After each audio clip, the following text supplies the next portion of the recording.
Oke, dengerin baik-baik. Ini bukan buat nakut-nakutin ya, tapi ini penting banget buat kita semua. Faktanya, Indonesia itu secara geografis emang dikepung sama potensi bencana, terutama gempa bumi. Para ahli udah ngingetin kalau potensi gempa raksasa itu nyata, dan pertanyaannya sekarang bukan lagi kalau-kalau, tapi kapan kejadiannya. Betul. Pertanyaannya memang bukan lagi jika, tapi kapan.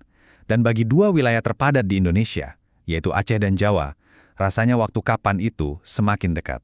Yuk kita lihat datanya, biar kita paham kenapa dua wilayah ini sering disebut sebagai bom waktu seismik.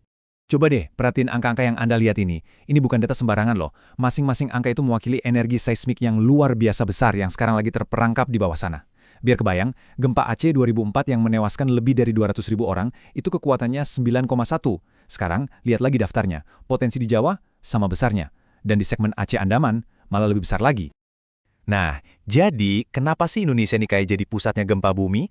Jawabannya itu ada jauh di bawah kaki kita, di dalam pergerakan lempeng-lempeng bumi yang terus-menerus membentuk negara kita ini.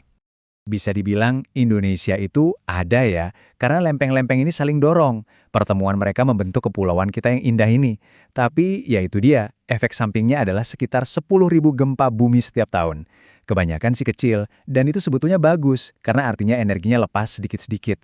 Masalah besarnya muncul ketika energi itu nggak lepas, tapi malah numpuk terus.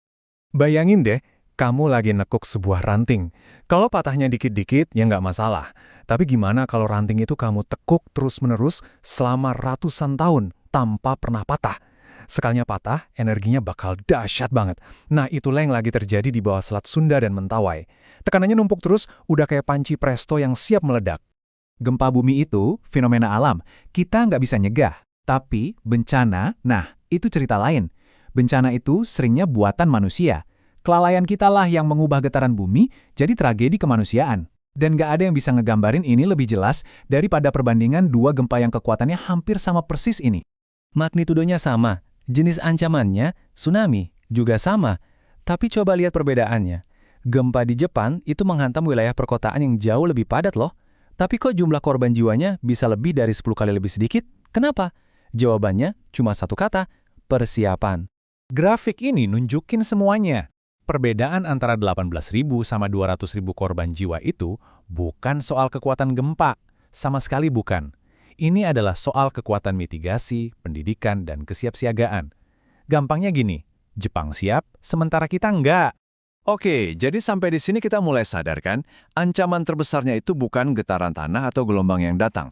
Ancaman terbesar justru datang dari dalam diri kita sendiri, sikap kita yang terlalu santai, sama bahaya yang selalu ada di depan mata. Coba, jawab jujur sama diri sendiri. Pernah nggak? Bukan simulasi yang cuma formalitas atau teori di kelas, tapi simulasi yang beneran di mana Anda tahu persis harus ngapain dan lari kemana. Buat sebagian besar dari kita, jawabannya mungkin nggak pernah. Nah, disitulah letak kegagalan sistemis kita. Dan kegagalan ini tuh ada di mana-mana. Kita tahu tsunami itu ancaman nyata, tapi anehnya kota-kota besar malah dibangun di pesisir. Kita tahu gempa bakal meruntuhkan bangunan, tapi aturan bangunan tahan gempa nggak pernah ditegakkan dengan serius. Bahkan kurikulum pendidikan kita seringkali nggak nyambung sama sekali sama realitas geografis yang kita hadapi setiap hari. Kutipan ini, wah, nusuk banget sih. Ini persis menggambarkan paradoks yang mematikan di negara kita. Kita ini tinggal di salah satu zona seismik paling aktif di dunia, tapi kita seolah-olah nggak peduli. Kita bersikap santai menghadapi ancaman yang nyata dan terus-menerus ada. Tapi, ini bukan berarti kita harus pasrah ya. Jangan salah, pengetahuan untuk bertahan hidup itu sebetulnya udah ada, kita cuma perlu memilih untuk menggunakannya, baik dengan belajar dari contoh modern maupun mengingat lagi kearifan nenek moyang kita sendiri. Coba lihat. Di satu sisi, kita punya Jepang dengan aturan bangunan super ketat dan latihan bencana yang rutin banget. Di sisi lain, kita punya warisan kita sendiri. Nenek moyang kita dulu itu pinter loh. Mereka bangun rumah panggung di daerah rawan banjir, mereka menjaga hutan larangan di lereng bukit biar nggak longsor, mereka tahu caranya hidup berdampingan dengan alam. Kenapa kita justru melupakan pelajaran sepenting ini?